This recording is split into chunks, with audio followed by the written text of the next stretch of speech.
रामैया को उसी गांव में खुद का एक खेत होता था। उस खेत में वो फसल उगाता था और उससे आए हुए पैसों से अपना घर चलाता था।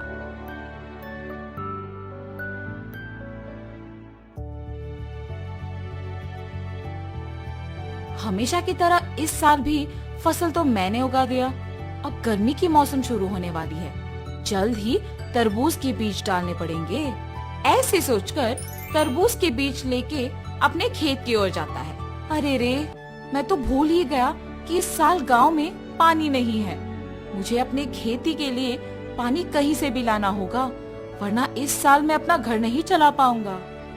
ऐसे अपने आप में सोचते हुए दुखी होता है। इतने में उसके पड़ोसी खेत का मालिक विश्वनाथ रामैया को देख उसके पास आता है। अरे रामैया, इतना क्या सोच रहे हो कि मेरा आना भी देखा नहीं तुमने? विश्वनाथ, तुम्हें तो पता है कि मैं हर साल चावल की फसल के बाद तरबूज उगाता हूँ, मगर इस साल गांव में पानी ना होने के कारण मैं तरबूज नहीं उगा सकता हूँ। मैं अपना घर कैसे चलाऊंगा? क्या तुम पानी के बारे में इतना सोच रहे हो? उसमें क्या है, इस सारे गांव में सिर्फ मेरे ही खेत में तो मोटर है। मेरे मोटर का उपयोग करके तुम हमेशा की तरह अपने खेत में तरबूज उगाओ। मैं तुम्हारा एहसान कभी नहीं भूल सकता हूँ। ऐसे कहकर उसके खेत में मौजूद मोटर के सहायता से पानी का उपयोग करके तरबूज उगाता है। कुछ ही महीनों में उसके खेत में तरबूज अच्छे उगते देख बहुत खुश होता है। हर साल से ज्यादा तो इस साल तरबूज उगे हैं, इनको बेचूंगा तो बहुत सारे पैसे मिलेंगे। ऐसे सोचकर सारे तरबूजों को बेचने दुकान जाता है। वहाँ दुकानदार तरबूजों को लेके पैसे देता है।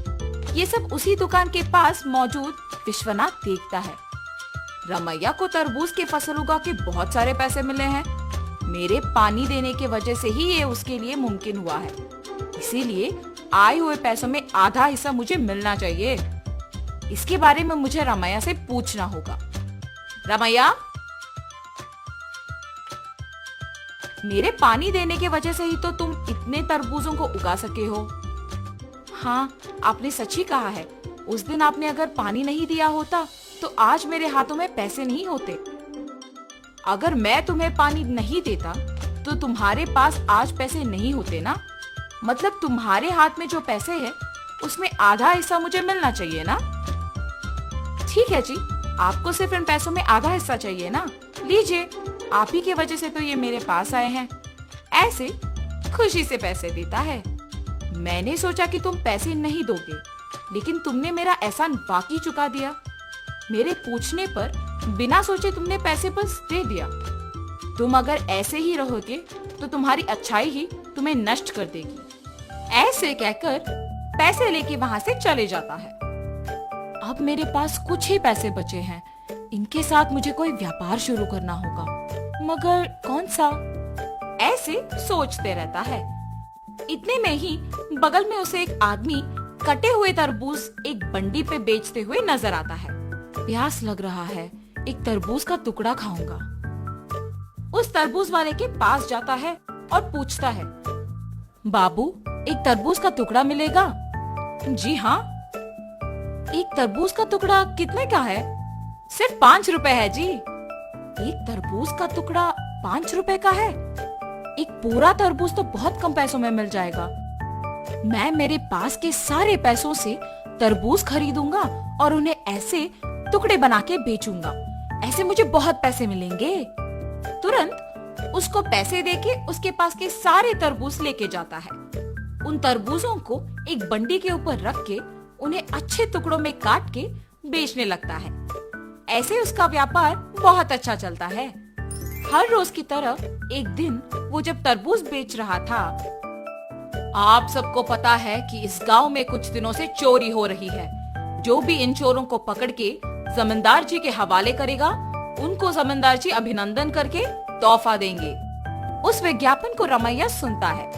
उस दिन दोपहर को 4 आदमी उसके पास आते हैं।